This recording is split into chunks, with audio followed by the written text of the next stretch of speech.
Excellent, excellent. So I know you all aren't here to see me. We are here to be part of a wonderful conversation about one of the most significant members of the San Francisco/Bay Area community.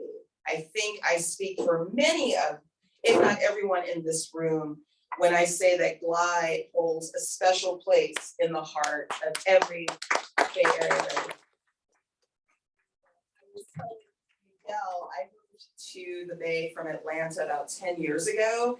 And one of my friends was like, you gotta go to Glide. And I was living in Oakland, trying to figure out BART, made it to Glide, and the choir was on a whole nother level.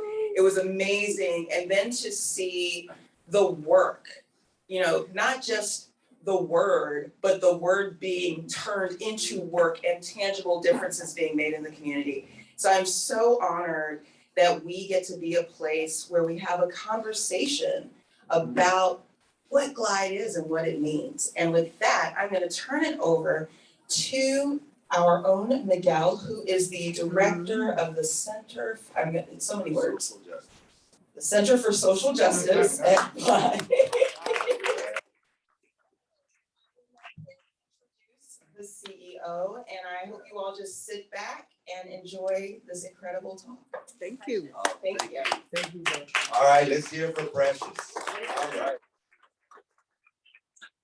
So just for the record, all of Glide is a center for social justice, right? All the work that happens in that incredible building and on the corner of Ellis and Taylor. So I'm going to introduce Karen in a sec, but I wanted you all to know why we chose this topic. And actually, Karen, when we were talking about that we're going to have this opportunity to sort of share a bit about Glide, the question really resonates why we do what we do. And for almost 20 months, we have been in a pandemic. And we're beginning to reemerge. So what do we need? We need some inspiration. We need some hope, which is exactly what Glide has done for all these decades. And so we thought, you know what, let's share some of that magic with the world. And so those of you who are streaming live on Zoom, thank you for joining us, and on Facebook land, we're very, very happy to be here. So it is my pleasure to introduce a woman that if you go on our website, glide.org, by the way, her accomplishments are 2 pages. So I'm just going to highlight some of the incredible work Karen has done and why we are so lucky to have her at Glide. Karen is our president and CEO for the past 4 years. She has brought to Glide not only leadership, but heart and passion and an understanding of how the world works. Now, remember, when Reverend Cecil Williams came into Glide in 1963, he said, we're going to change the world. We're not just going to change San Francisco, California, the US, but the world. And that is manifested in what Karen brings to the table. Just to give you a brief highlight, let me tell you, please go on our website because she has over 20 years of experience advocating for human rights. She's been on the front lines of in the Middle East, working with Palestinian youth groups to organize and advocate for nonviolent change. She's worked to free sex slaves in Afghanistan, to prevent child and exploited labor in Bangladesh, to end torture in Iraq, to free political prisoners in Ethiopia, to reform abusive security forces all around the world. She has worked for President Obama as an appointee there. She worked for Secretary Hillary Clinton. She has been a Chief Innovation Officer for the United Kingdom Department of International Development. She's worked at our State Department. She's worked with our UN. She was a Vice President for International Peace and Stability for a Fortune 500 company. She went to Harvard Business School, then got a degree in law at the University of Washington, and she went to American University. And I'll talk about that in a minute. She speaks Arabic and French. She was named in 2018 San Francisco's Business Times most influential woman in the Bay Area. personal note, I met Karen, it was probably August 1993. We were both first-year graduate students studying international peace and conflict resolution at American University. And for 2 years, we were classmates in the same program. We graduated on the same day. She obviously went to do some bigger and greater things. And when I was on the board of directors of Glide before becoming a staff member, which is her fault because she's the one who told me to get off the board and do this job, we hired her. And it has been one of the best decisions Glide has ever made. We talk about light, we will be talking about light in a world of darkness. And Glide the last few years was in a period where there was some darkness because folks were trying to dim our light. And it was actually Karen with her skills in peace and conflict resolution, moral jujitsu, as we learned in school, but also your ability as a lawyer to negotiate. Karen saved Glide. And I cannot say that and emphasize that enough. She had the patience to deal what we were dealing with, and she allowed us to continue our light as Glide. So she deserves a round of applause for that.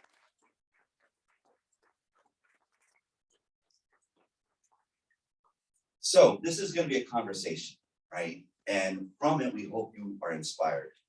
And we hope that you walk away with some of what we see every day at Glide. And so, Karen, you know, you've been all around the world and you have worked in some very harsh conditions, Afghanistan being one of them.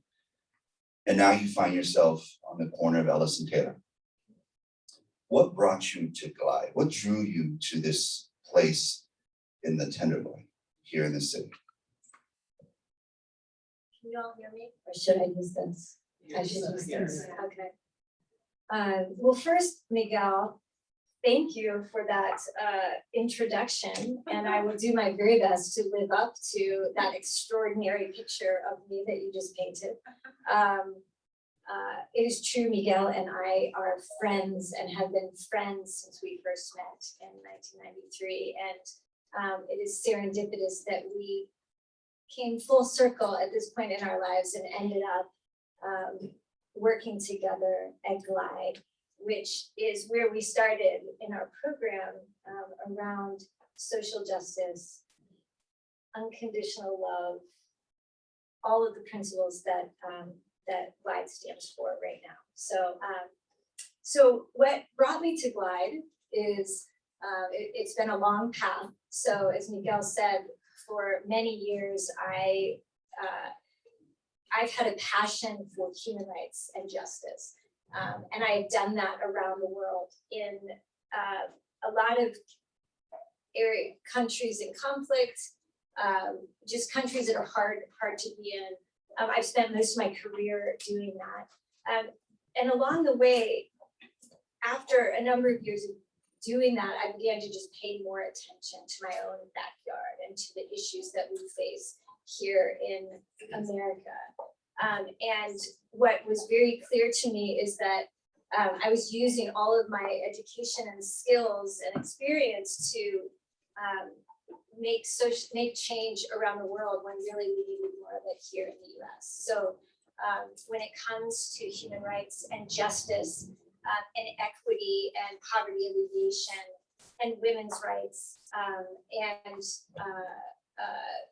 everything under the social justice umbrella, we had a lot of work to do. And so, so when Glide came to me and raised this opportunity, it was just right. It was just right for me.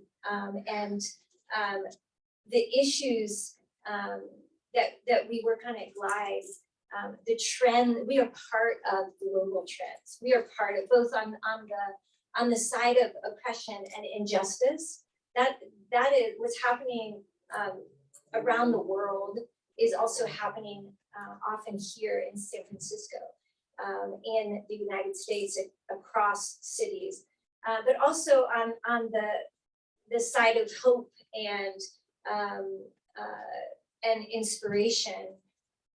there are people, there are people who are making social change and fighting for justice. That is a global movement. This reckoning around racial justice in the United States, racial justice and oppression of many groups, that is happening all over the world. And there are also movements, popular movements that have started with the people, just like here, just like Black Lives Matter, just like the way other groups have organized here in the United States. It's now about people like us organizing and driving change. And that is what brought me to Glide. Wow.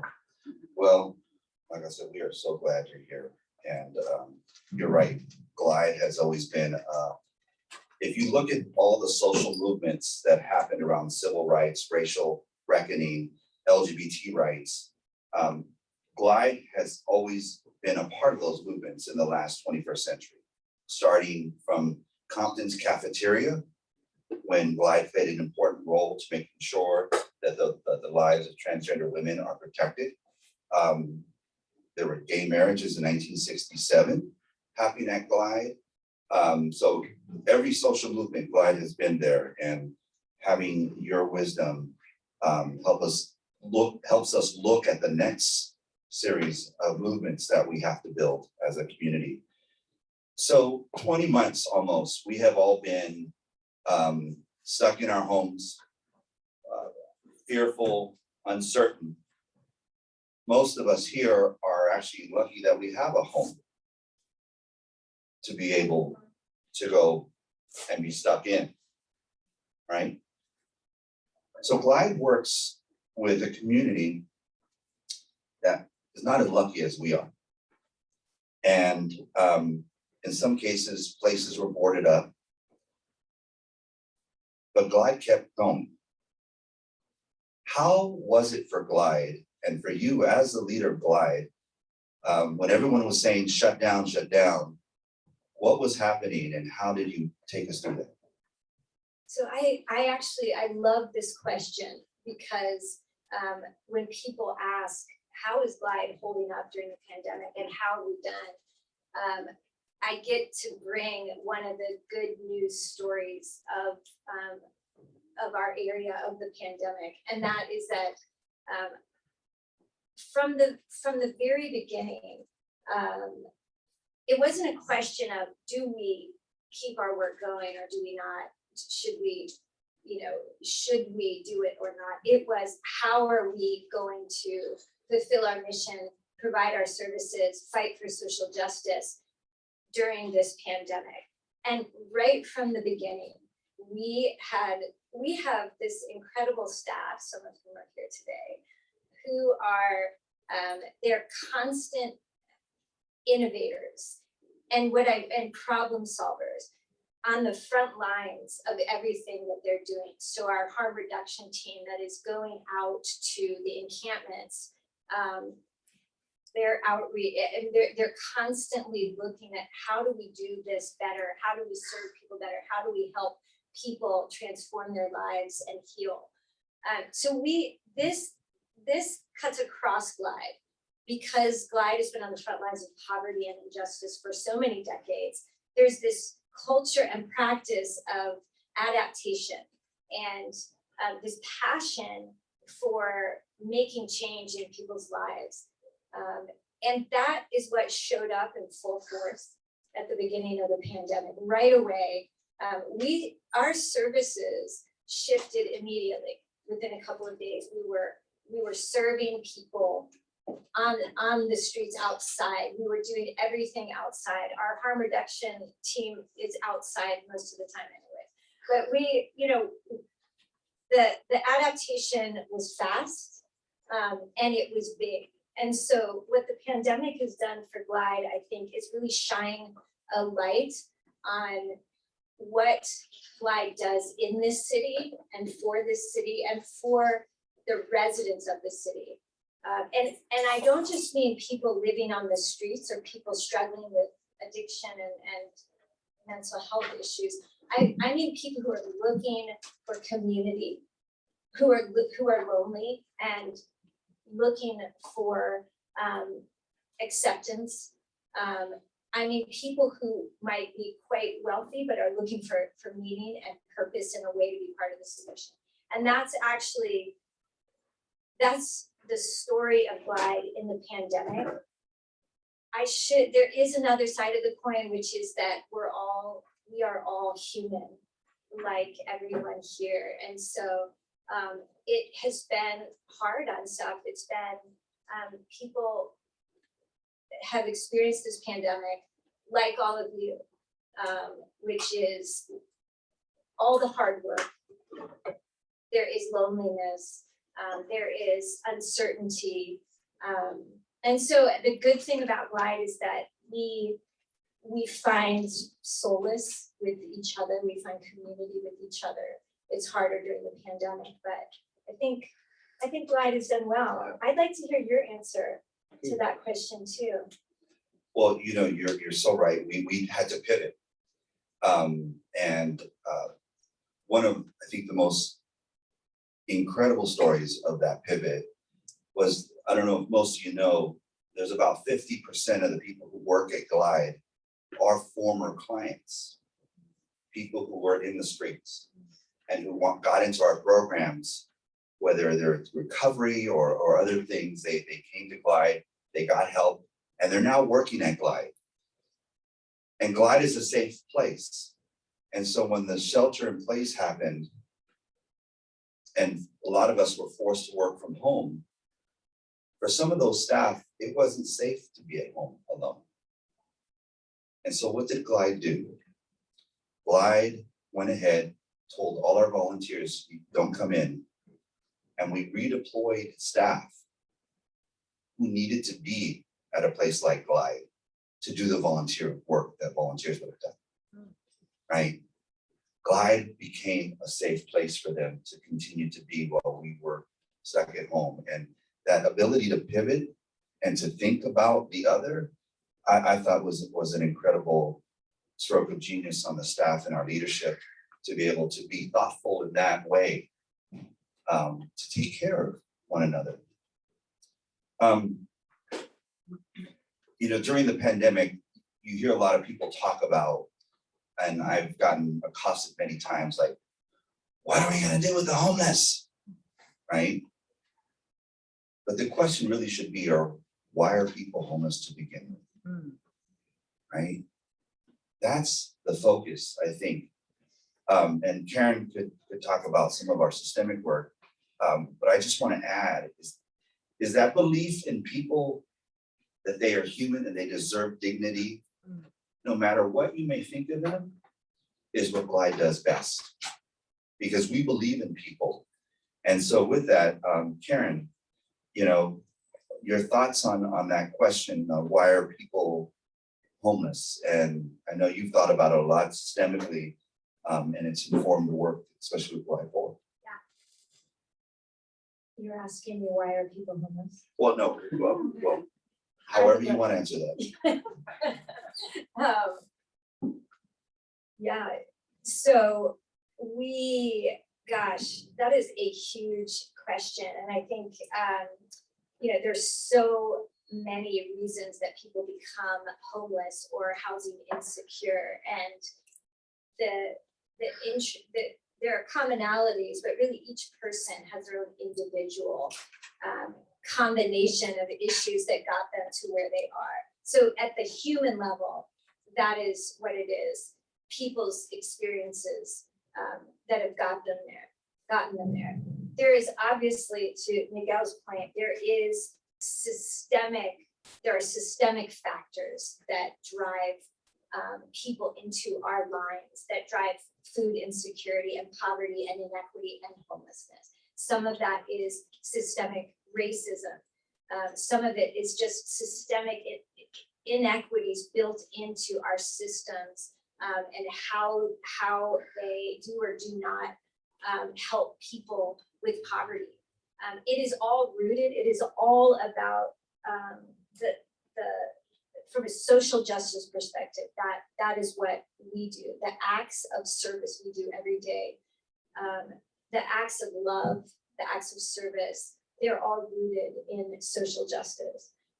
But we do, I mean, one of the new things, Miguel oversees the Center for Social Justice, and what we've begun focusing more and more on, in addition to working with human beings and being proximate and treating everyone with dignity and helping them find their paths, we are looking at the systems, and not just big systems like the laws and policies that are that really enable homelessness and racism and inequity, but also some of the work, for example, that Rabbi Michael Lizak is doing, and I see Rabbi Lizak in the audience, which is, systems there are big S's, medium S's, and little S's system.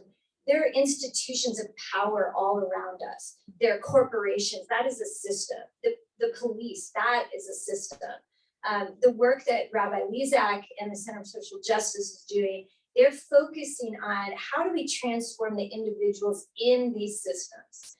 Doctors, healthcare administrators, police, district attorneys, corporate leaders, corporate employees. How do we change their hearts and minds? How do we build empathy so that then they go back into these systems, these institutions of power, and drive change there? And we've had really great success with UCSF, the biggest employer in San Francisco. The changes that they've made internally are transformative for people throughout the system and for health outcomes. There's transformative change. Rabbi Lizak works with police who go back into their system, district attorneys who no longer seek the death penalty. There are different ways we are trying to affect systems. Yeah, no, that. All that systems talk, it's not very exciting, but it's really important. Well, It's a little jargony, but it's important. But along with that sort of policy and systems work is how do we change people to see the world the way Glide sees it? Rabbi Mike always talks about Glide goggles. There's an incredible perspective that Glide has. Most people during pandemics or during situations like we found ourselves the last 20 months, give up hope. Most people see the situation of having lost your job or lost your apartment as helpless. And what Glide does is say, you know what, where there's a will, there's a way. We're here one time. How do we help each other? How do we put those Glide goggles on and say, you know what, we are not going to get paralyzed by this situation. We're going to see the light. And at Glide, we say, we're not just going to see the light, but we're going to be the light. Because what takes darkness away? It could be one candle. Now, if I had a candle and Karen had a candle and we help light your candle and all of a sudden your candle, what happens? There's no more darkness. And so this is what drives our work, is seeing the people who come into our lines, whether those who come to Glide seeking food, or even doctors from UCSF seeking a better way to heal. I always say, and I know Karen agrees with this, that there is something for everybody at Glide. If you're searching for meaning, if you're searching for a little bit of hope, come to Glide, because you'll get it. And you may not get it with us. You may get it with the person who's standing in line that has nothing but love in their hearts. And all of a sudden, you're like, wow. And one recent situation that happened, we had someone in our line who called my name. I didn't know who this person was. And I'm talking to them and they're asking me how my day is going. I'm like thinking of all this other stuff. And he said, I've had bad days too. But you know what? Your day is going to get better. This is someone who has nothing telling me. But the beauty of it was that all of a sudden I'm standing in front of another human being. And all those things that society says you have to look out for, what they look like, how they sound, what they're wearing, or even how they smell, all that goes away at Glide. And you're able to see humanity at its best. And for me, that's freedom. Because at Glide, we help you to walk among the world free. To put all that stuff aside and look at people on a human level. And I think that's an incredible thing that we have at Glide. That was beautiful. It's true. It is true. This is why Miguel is such a inspirational leader and can really reflect Glide's culture and essence when he talks about who we are and how we do it. I think one of the things that I would add is we all know that this city, there are multiple layers of crisis happening here. And it has been building for years before the pandemic. It's this mix of homelessness and substance use disorders and mental health issues. The hardest problems to solve are the ones that are most visible to us on the streets, and everybody is seeing them. And that the landscape of that need has really expanded across the city. And so part of what we're doing as we are building this next generation of Glide is it is rooted in what Miguel is talking about, which is our values of unconditional love, bringing hope, treating everyone with love and dignity. And that will never go away. That is who we are. That is how we transform. In addition to that, we are trying to make sure that we are better than ever at not just helping people get up off the streets in the moment, but help them stay off the streets. We're working with people to build more sustainable solutions for all of us. Because when people talk about San Francisco, this incredible city, if you hear somebody say, well, it's not livable anymore. It's not livable for who? It's not livable for the people living on the streets.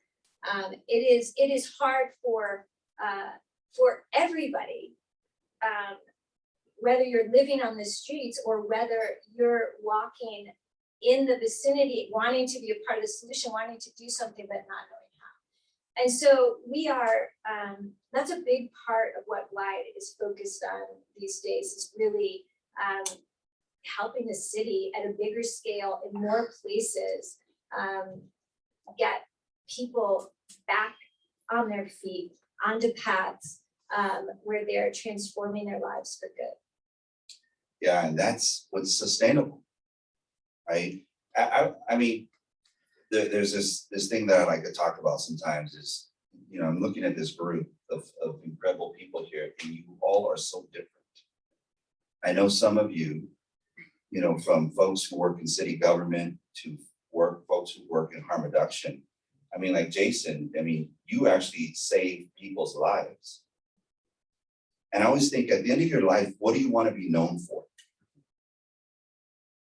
What do you want people to say about you? Think about it.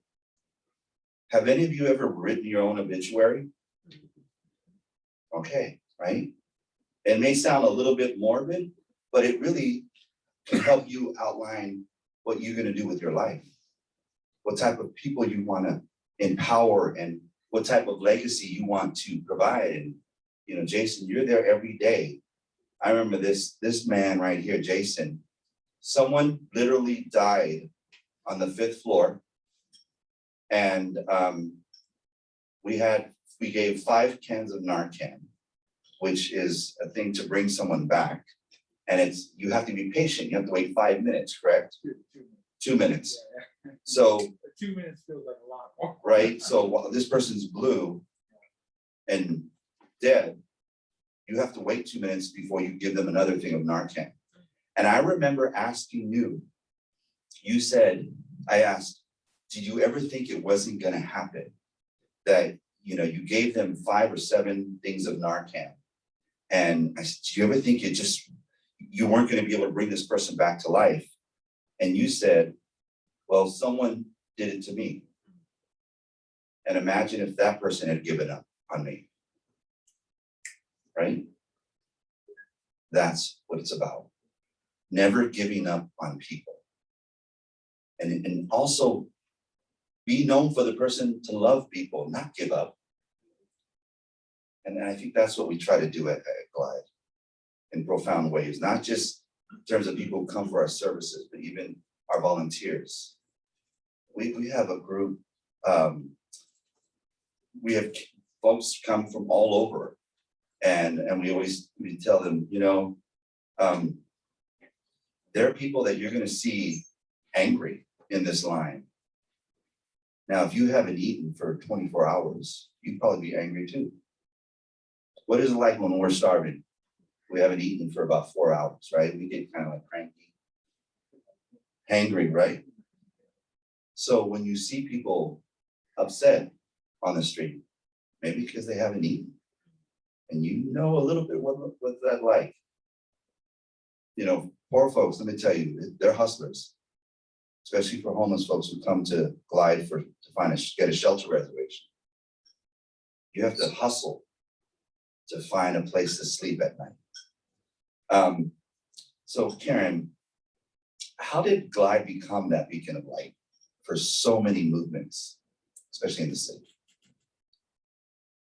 So that is a good and really important question. I think, you know, it goes back to the essence of what Glide has always been, which has been rooted in unconditional love and acceptance. It is a place where everybody always has been and always will be welcome.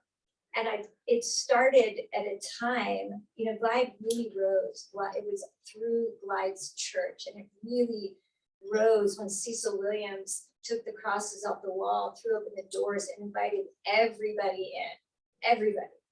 And proceeded to then advocate for and protect and stand up for every marginalized group, every group that was discriminated against, every disempowered group. Glide became this beacon of protection and light for these groups, because they found a place where they were deemed, they could find a way to love themselves. I think another part of this is also part of Glide's journey. A part of what it does is it helps people find their voice, know themselves, know their stories, no matter what has happened to them in their lives. It helps people look, kind of have the courage to look inside deeply and accept themselves and be able to tell their story in our community. And that is part of healing. And I think Glide is a healing, it is a place of healing, which brings light. So these are Glide's roots, and they're still who we are today. Yeah, no, that's so true. And know that all of you are part of Glide now. Now that you're here, you're part of this community called Glide. So, you know, I'm going anywhere, okay? We're stuck with each other. Karen, so you do a lot of work at Glide to make sure that the organization is running. You hear every single societal issue that comes through our door. How do you find inspiration to keep going? Yeah, so this for me is an easy question, because of all the people at Glide, I have the easy job, which is to oversee and to lead and to help build the next generation of Glide and to get everyone involved in that mission. But the thing that keeps me going is the work and the staff. I can't say this enough. When you go to Glide, when you are there, you have to be there to really understand what people are doing. On the front lines, out, whether it's right in our building, a few steps outside of our building, in encampments, now in other neighborhoods, the way that our staff shows up, and it's not transactional, it isn't services, it is about wrapping their arms and themselves around people to see them for who they are and to help them in that moment. So the work is inspiring. The courage of the people on our staff at every level is even more inspiring. The fact that even when it gets really hard, people keep coming and keep showing up, and they keep living Glide values and putting that out there. You know, there's so many stories that I have witnessed where our staff in the moment is changing somebody's life. But also just the grace and courage by which, you know, for example, some of our community safety team, these are the men and women that stand outside in yellow jackets, outside Glide, in the front of Glide. They are trained to handle situations of violence, of disruption. And, you know, and there's so many people struggling, mental health issues, people struggling with so much, whether they're angry or hearing voices, and watching our staff help those people in that moment. You know, stories of our community safety team being called names and yelled at and spit on, but watching them, the way they show up in that moment, and, you know, first they gotta help the person out the door who's getting violent, but the way they do it with just grace and a courage that most people couldn't do. It's inspiring. I mean, we have I talk about our harm reduction team a lot, because these are people who are going out into encampments every day, just talking to people, helping people get their health back, connecting with people, treating people as human beings, which is a big deal. And it is the first step necessary. If you ever want to have more lasting change, people have to see themselves, they have to see hope. They have to feel like a human being and that there is hope for them to get on another path. And people like our harm reduction team, others on our staff, that's what they do in a way that is really magical. That's how I find it. What about you, Miguel? So, you know, there was our former president made it so that there was a lot of dark time, right? And every morning you'd wake up and it'd be like, oh Lord, what did he say? What did he do? And then you have some of the folks who followed him. You know, that's heavy, because even now, even though he's gone, he's still not gone. And you have these folks who are just so angry. So what gives me inspiration is I wake up every day saying, thank God I'm not like them. Thank God I am not like them. That I'm not that angry, right? It's easy for us to get angry. It's easy for us to even hate people who may be different than us, who don't want to get vaccinated. But what did Martin Luther King say? I've decided to stick with love because hate is too great a burden to bear. Be on the right side of even the current history that's being made today. I often look in history books. If you look at like the photographs of like the civil rights movement and I like to see who's on the side just watching. Or at the counter at Woolworths, who are those people that are pouring stuff over those folks' head? Where do you want to be? Right? So that's the question we got to ask ourselves. And hopefully you will also choose love, because hate is too great a burden to bear. You know, we've talked a lot about Glide, and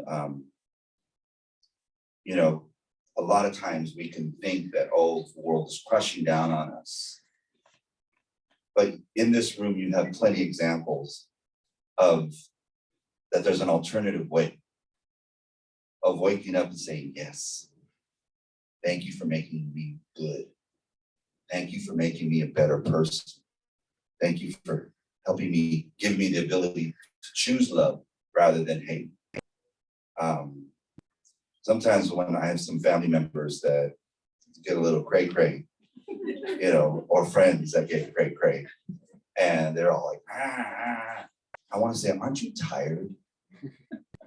It's so exhausting to be that negative, right? Must be tiring. So at Glide, we were like, you know what? No, there's a better way, and you're part of that better way. You know, I think we have time for maybe 1 or 2 questions from the audience, if you're okay with that. If not, then okay. But if there's anything, yes, sir. You can stand up and state your name. Sure. Eric McDonald. And like most folks in the room, I wear many hats. Most important one, America Hydrodosa. Secondly, I'm a friend and fan of Miguel Bustos. And thirdly, relevant to this conversation, I'm the chair of the San Francisco African American Reparations Committee. We have the ginormous task of offering a plan to the Board of Soups that speaks to the harm and the repair that the city has caused for Black folks. My question is, you know, it's clear that part of the magic, part of the light that Glide brings is this sustained hope. And I'd love to hear you just think of or reflect on how hope can be embedded in a reparations plan. Because while I know we will figure out the numbers, we know that it's, you know, you listen to William Darity, economist, says $13 trillion is the debt nationally. What's San Francisco's share of that? We'll figure out legislation, policy. So we'll do a lot of that. But I almost feel like we can be long-term successful unless we can figure out how to embed love and hope in the plan.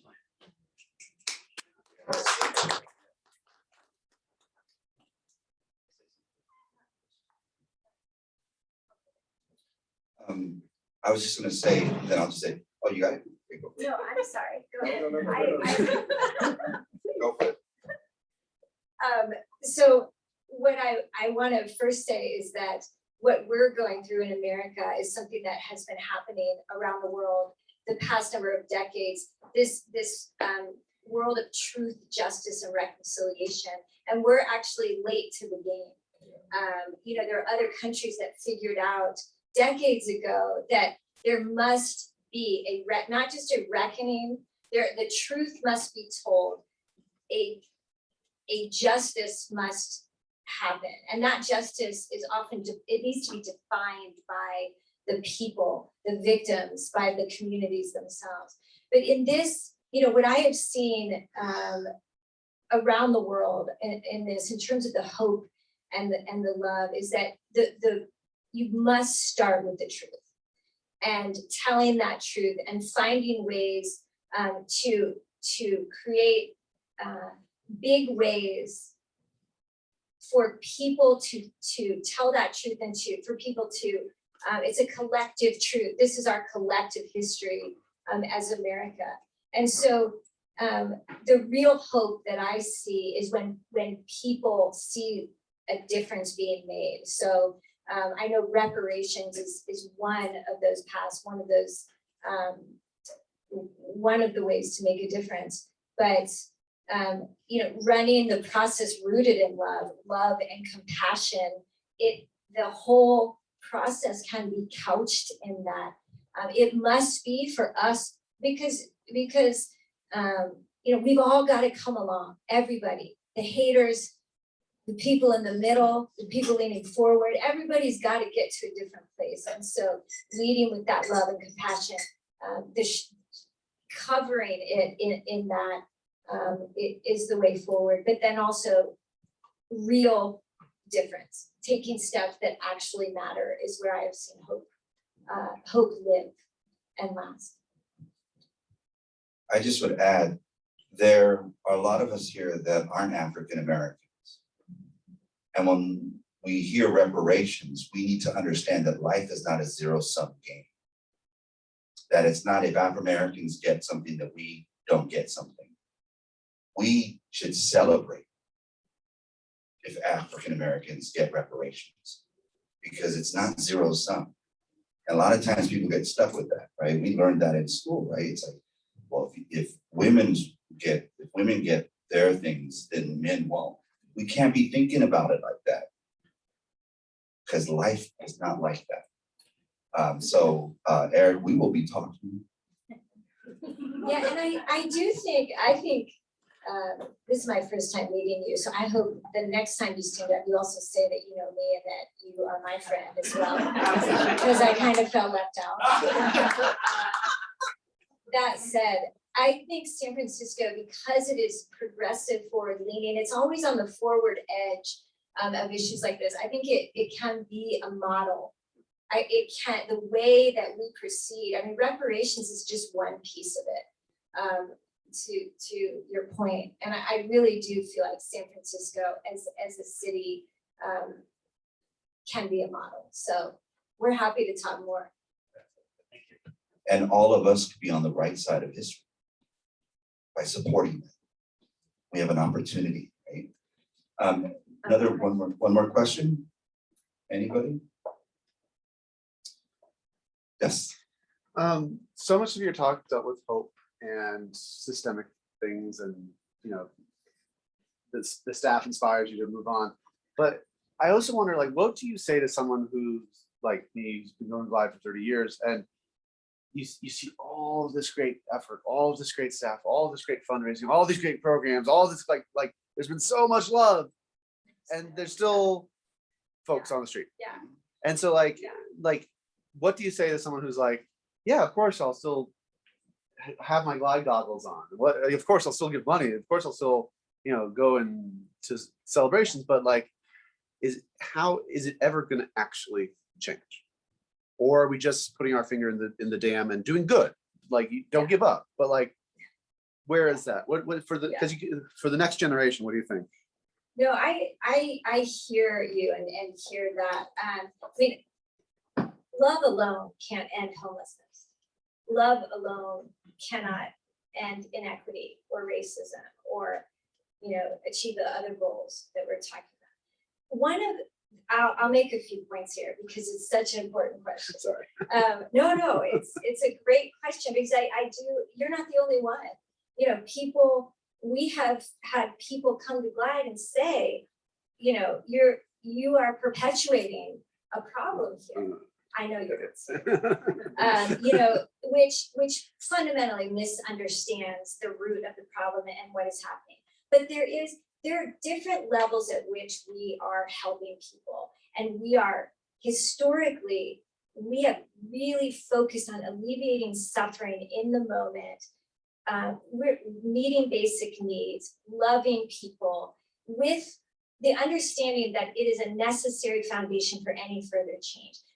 People have to want to change themselves at a human, so we're talking about a human level. People have to want to change themselves and be able to change themselves.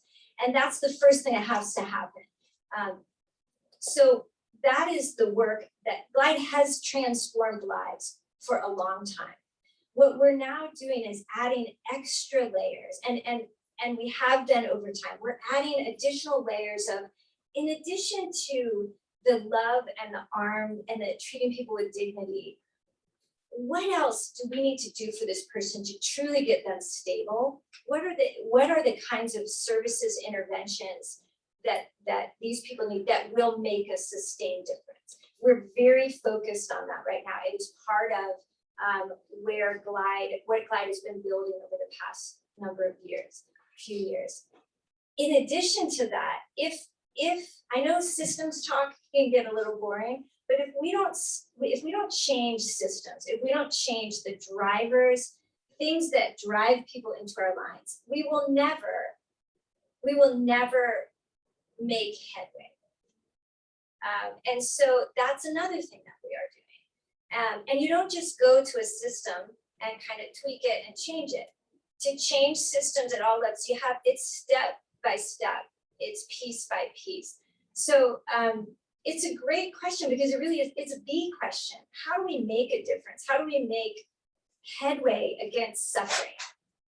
And that is really what underpins this next generation of Glide that we have been building for the past few years. Do you want to add anything to it? So I always tell our team at the Center for Social Justice that our job is to work ourselves out of business. There shouldn't be a need for a Center for Social Justice. So with that, there's a sense of urgency. And Karen has charged us to say, okay, we're not just going to go protest, but we're going to change the way people see the world and themselves in it, but we're also going to change the systems. And one of the things we have uncovered at Glide is that not all system laws are just. We have a program called Men in Progress that helps folks who are coming out of incarceration. They come through, it's like a 50-week program, and it's diligent and it's tough and it's good and it helps people see themselves in a better way. Well, there were two gentlemen that went through our program, models of what this program's all about. So Glide hired them and said, we're gonna hire them to then go out and train other people, right? Because then that's how you spread the word. That's how you let the light, right, shine. So about a month after we hired them, we get a letter from the state of California saying that we had to let them go because they were on adult probation supervision. And at some point, when this law and this policy was being created, they said if you were on adult probation, you could work full-time, not a problem. But if you were on adult probation supervision, you could not have a full-time job. It doesn't make sense, right?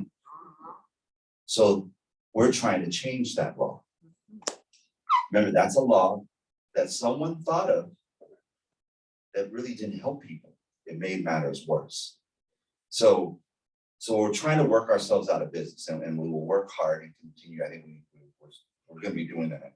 But also just how you view people who come to Glide or people on the street. There's a young woman named Patricia.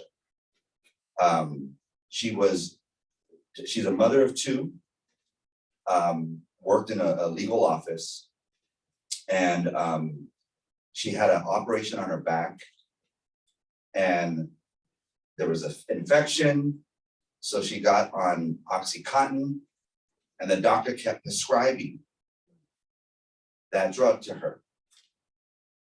So all of a sudden, that took her down a different rabbit hole. So one day I saw her at Glide, and she was there to get clean needles. That's my niece. She had a job. She has two incredible young girls. My brother goes out and tries to find her, to bring her food. So just know that when you see people, that's someone's child. And we're asking you to put on those Glide colors and be more human with it.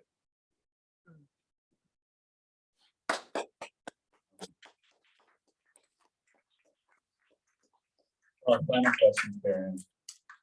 How do you recommend people here, this incredible group of such diversity and so many levels, find some light in these dark times? I'm gonna Siri one sense of that. But so how do you recommend people find light during these dark times.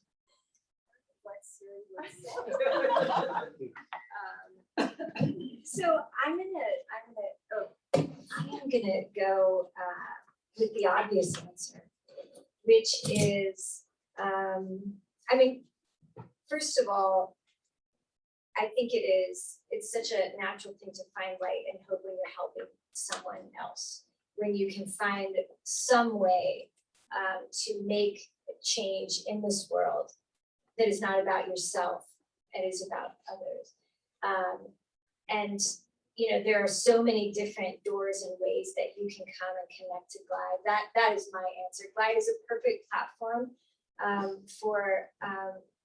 for all of you to engage, and you can come in any door to be inspired, to contribute. You can volunteer.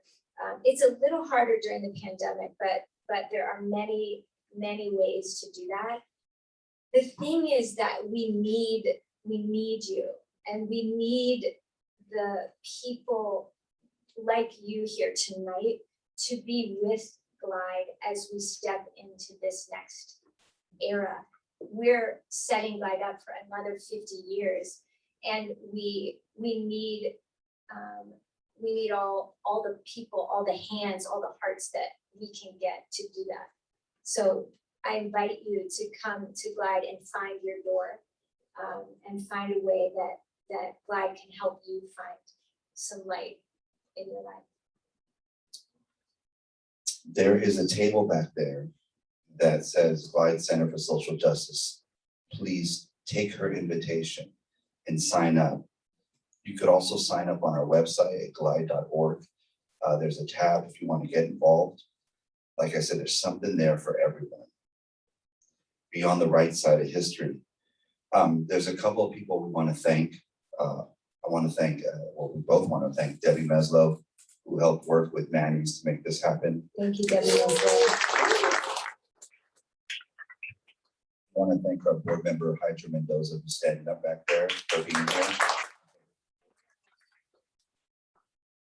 I want to thank members of the Glide staff. We have members of the Center for Social Justice here, Eric, Rabbi Michael. We have folks from our communications team, our harm reduction team that are here that do the work every day. They're living examples of justice and the light that's in the world. We want to thank Manny for giving us precious thank you.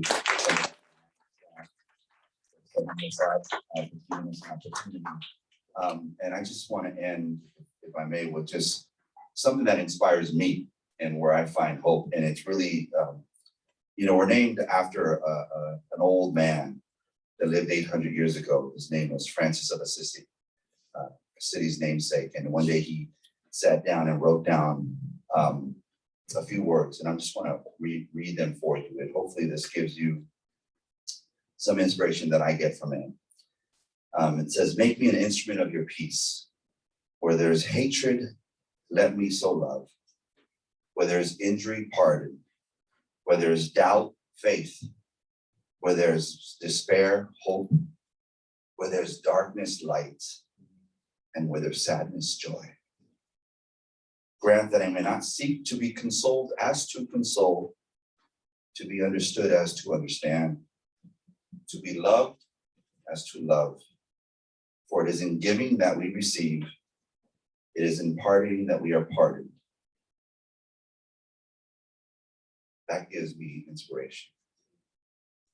So I hope it gives it you as well. So on behalf of Karen and I, thank you for becoming part of the Glide family. Thank you for becoming social justice warriors and prophets.